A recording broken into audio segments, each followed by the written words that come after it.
Hello students, welcome to my lecture. This lecture has been prepared under the aegis of Directorate of Higher Education, Haryana. Today, we will discuss about economic importance of pteridophytes. This lecture has the following objectives. First, you will know about the overview of pteridophytes. Then we will take the economic importance of pteridophytes, under which you will know about the use of pteridophytes as food and fodder, then their use as horticulture plant, where they are used as ornamental ferns, and the resurrection plant. Many pteridophytes are used in medicines. You will know about the medicinal use as well as the nutritional value of many pteridophytes.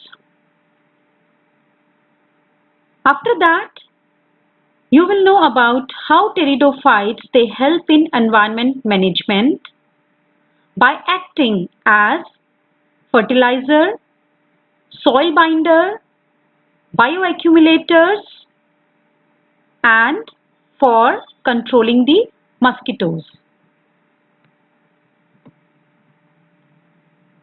Many pteridophytes they have industrial importance also, where they are used in fernery and nurseries, in making dyes. They yield chemicals, vitamins and oils also. The remaining importance or uses of pteridophytes will be covered in miscellaneous uses. Then how pteridophytes they have helped in economic upliftment. And lastly, we will know about some pteridophytes which are obnoxious in nature. So let's know about the overview of pteridophytes. Students, you have already covered this topic, but before coming to economic importance, let's take an overview of pteridophytes. Pteridophytes, they are the first evolved plant groups with vascular tissue system, having xylem for the conduction of water and phloem for the conduction of food materials. Due to the presence of vascular tissue system, they are also known as vascular cryptogams. These are the plants that neither produces flower nor seeds, but they reproduce and are dispersed via spores. The term pteridophyta is derived from two words, pteron meaning feather and phyton meaning plant. Thus, pteridophytes are the plants with feather-like leaves, and they occupy an intermediate position between bryophytes and the seed plants, which are also known as phanerogams. The pteridophytes which are existing today, they represent an ancient plant species which originated in the Silurian period and flourished in the Devonian period. These plants they show heteromorphic alteration of generation with prominent sporophytic and gametophytic phases. The gametophytic and the sporophytic generations are two independent phases, but the sporophytic phase, which is the diploid phase, it is the main plant body. Now coming to the economic importance of pteridophytes. Many pteridophytes, they are collected from wild and are used in food, medicines, while others are cultivated and are used as ornamental plants. Pteridophytes, they are major component of food and fodder for those people who are residing in the remote areas. These plants are collected from the wild and are used to supplement the diet of these local communities. Among all, ferns are known to be a good source of food and are used as starch, greens, and additives. The stem, rhizome, leaves, young fronds, as well as shoots are sometimes used as a source of food. Here students, you can see the picture of foliar buds, also known as crozier, or the curled top of young fern. That could be Angiopteris erecta, Nephrolepis, Botricum, or Marsilia minuta, which is used in the preparation of many dishes. The whole plant of Equisetum is also used in the food. Likewise, the tuber of Isoetes, they are used in the food.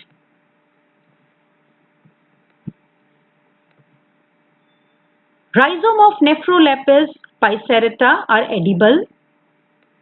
Similarly, a salt is prepared from the ash of Asplenium atrobryum, which is a rich source of potassium.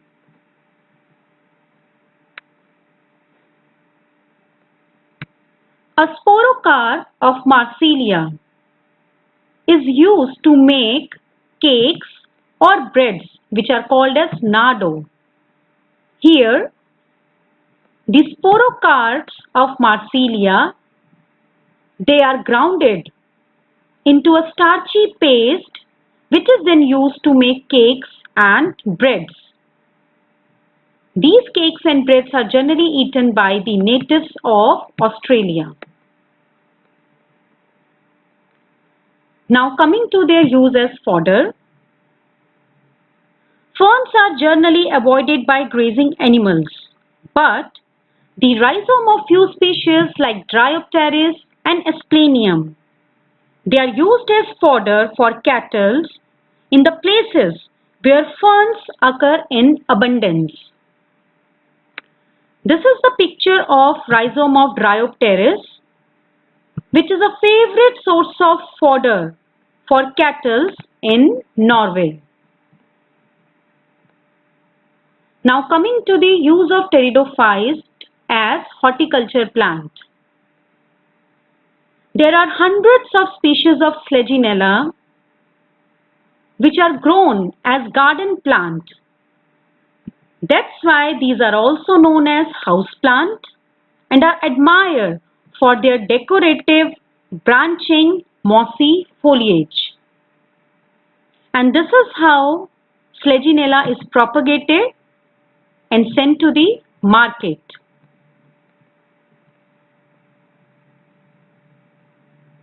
Some other ferns are perfect plant for interior decorations because of their beautiful leaves and easy maintenance. This is the leaf of Reumora adiantiformis, which is also known as florist's fern and is used in the cut flower arrangements. This is because the leaves, they are resistant to wilt and has long shelf life. Similarly, Osmunda regalis, which is also known as royal fern, is grown because of its largest imposing fronds.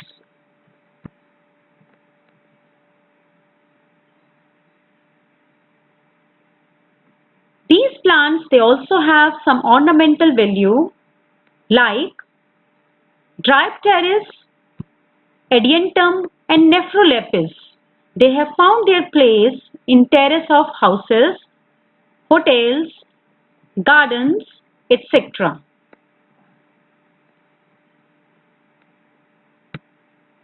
Fronds of ferns are also used in bouquet and for decoration of the stages in halls during ceremonies. Lycopodium obscurum, which is also known as Christmas tree, are used as grassland during Christmas festival and also for the purpose of decoration. Some other ferns, they are used in handicrafts, where they are used for formation of wall hangings, bracelets, etc. Now let's know about the resurrection plant. The spike moss or Slegionella lepidophylla is an ancient resurrection plant that shows dramatic curling and uncurling with change in the plant hydration. Students, resurrection plants are those vascular plants which are tolerant to extreme vegetative desiccation and they are able to resume their normal growth and metabolic activity upon rehydration. Here you can see when the plants of Slegionella, they are dehydrated, the spirally arranged stems, they tightly curl up to form a rough sphere. And on rehydration, they change their shape to the healthy plant.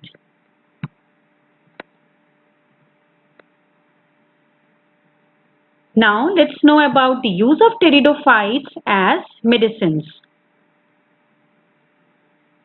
The medicinal qualities of ferns are mentioned as earlier as 300 BC by Theophrastus.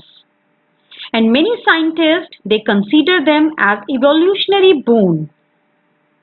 Almost all parts of plant, whether it is root, rhizome, stem, frond or leaf, are being used as medicine. Here are some of the pteridophytes which are used for medicinal purpose. Azolla is known to treat cough and sore throat. Species like Slegionella, Dryopteris and Lycopodium clavatum, they are all very well known for homeopathic system of medicine. While Slegionella species is prescribed to cure neurological diseases and heart stroke. Lycopodium clavatum is used to relieve stomach pain and is also recommended for patients with splinted bones. A compound called marcellin is obtained from Marsillia minuta. The extract of the rhizome, it is used to cure psychopathic diarrhea, cough, skin diseases, etc. Likewise, Ophioglossum caustatum is used as antidote for snake bite. Here are some other uses of pteridophytes in medicines. Polypodium is used to treat tapeworm. The rhizome and petiole of Dryopteris yields antihelminthic drug which is used against scorpion and insect bite. While Pteris vittata is used as gastrointestinal tonic.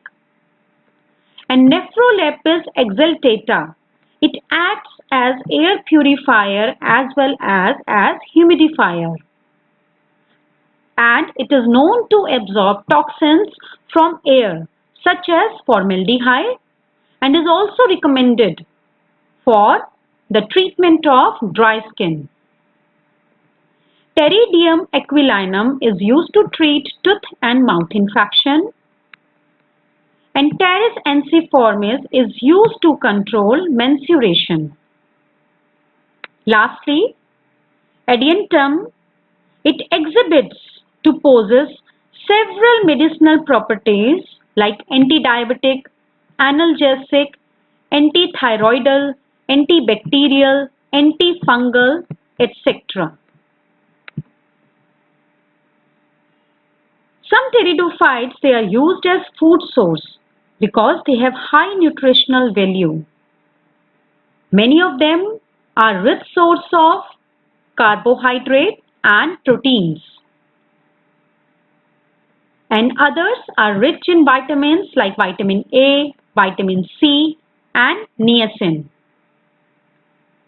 Pteridophytes are important source of many macro and micronutrients also, like phosphorus, copper, zinc, which are important for the maintenance of health and prevention of diseases. Now, coming to the next use, that is pteridophytes and environment management. Many pteridophytes, they are used as biofertilizers. Students, biofertilizers, they are the organisms that enriches the nutrient quality of the soil. And a very common and famous name is azolla. It is also known as a biofertilizer and goddess of fertility.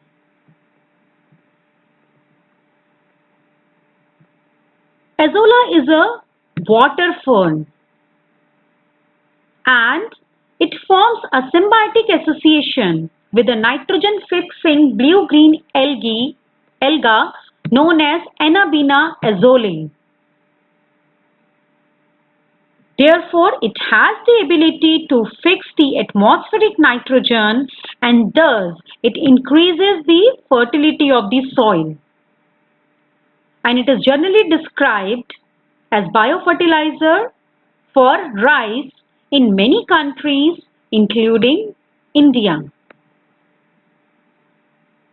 It has also been documented that the mulching of soil with azolla species, Salvinia and Marsilia, it can enhance the agricultural productivity of the rice by 2 times. Now, let's know about their use as soil binder. Usually, pteridophytes, they are terrestrial plants. And by their growth, they bind the soil even along the hill slopes. So, they protect the uppermost layer of the soil from erosion and heavy rainfall. Some of the commonly growing pteridophytes on the hill slopes are Pteris, Dryopteris, and Nephrolepis.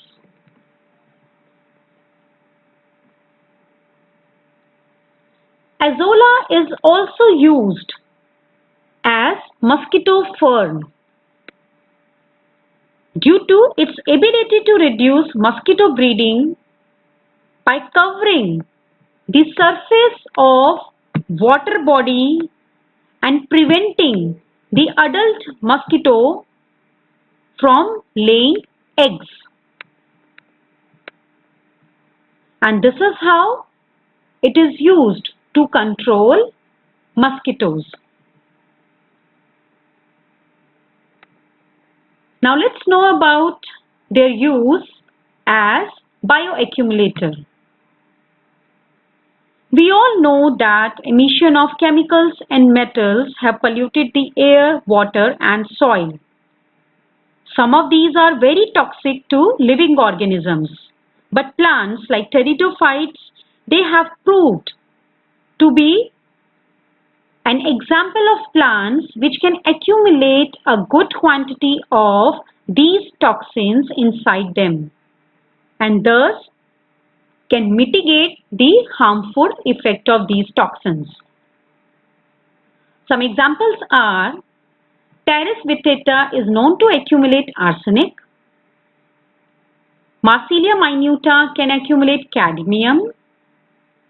Gold and mercury can be accumulated in a very good amount in plant, that is Equisetum debile. Copper by Salvinia and chromium by Azolla pinnata. Some pteridophytes are also known to indicate minerals. For example, Equisetum arvense.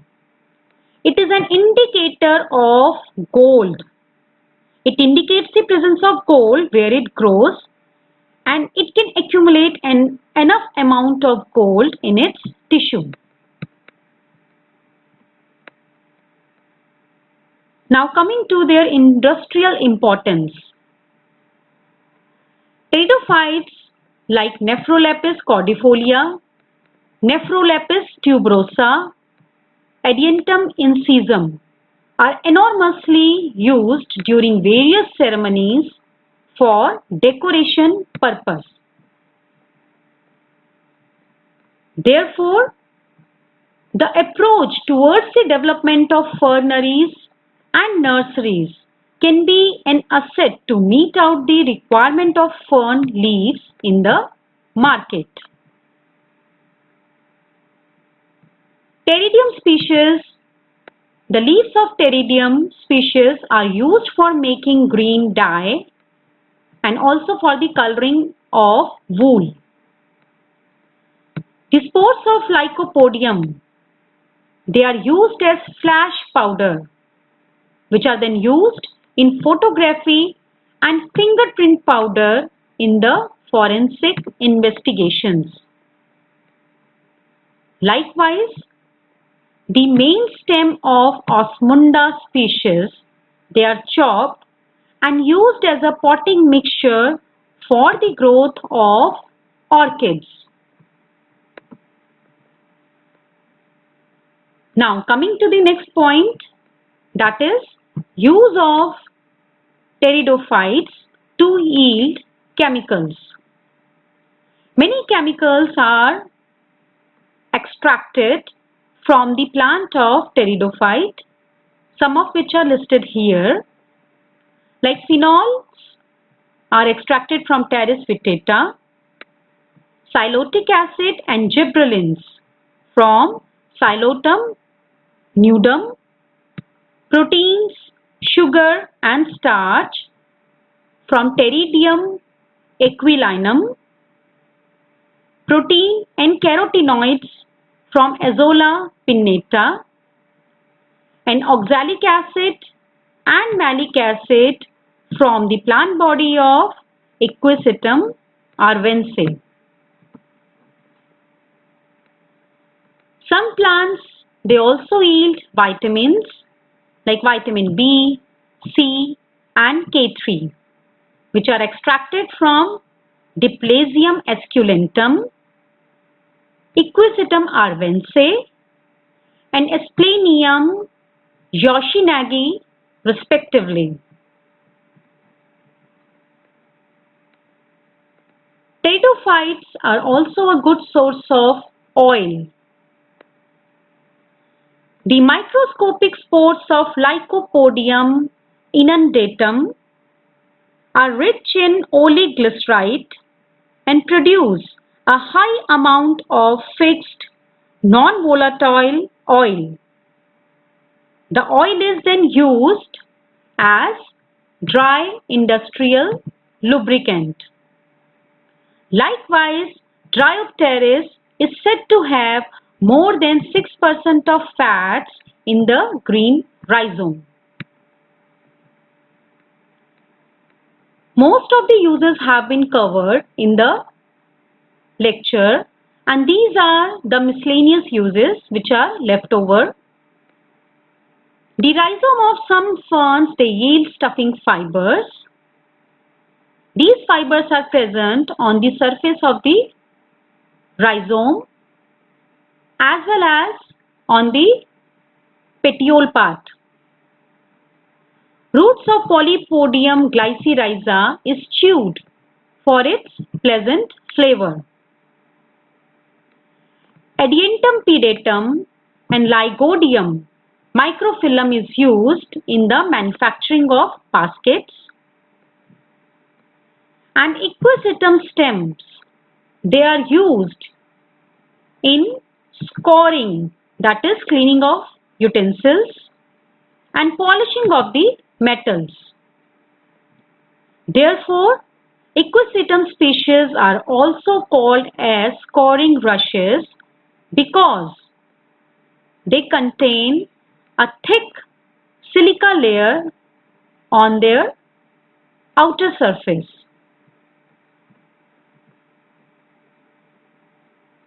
So let's know about how the pteridophytes have helped in the economic upliftment. Students, the fund market have reached in $1 million, involving many people and outreach regions globally, and playing an important role in eliminating poverty, or we can say in alleviating poverty.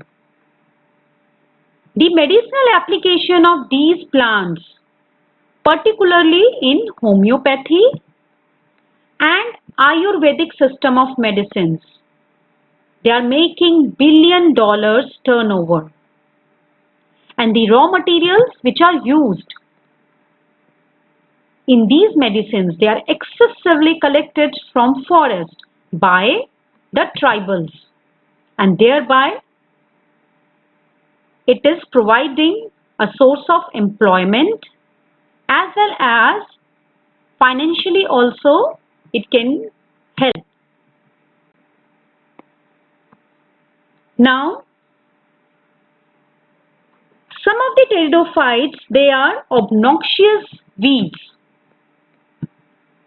Like Salvinia molesta, it is an aquatic weed because it quickly propagates by its free-floating, soft, fragile rhizome, and soon it fills whatever the plant water body it is growing upon, whether it is pond, lake or river, and thereby it blocks swimming, navigation and boating.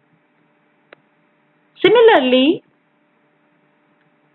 Pteridium equilinum, it is cosmopolitan in distribution and its consumption is toxic and can even cause death of cattle and horses. So, it was all about today's lecture on economic importance of pteridophytes. These are the references and resources which I have used to make this lecture. Through this lecture, students, you have learned about the uses of pteridophytes in various fields like food, fodder, medicines, industries, environment management, etc. And after watching this lecture, you will be able to answer these questions which are generally asked in the examination. Try to solve it and judge yourself. So thanks for watching this video. I hope you like this lecture.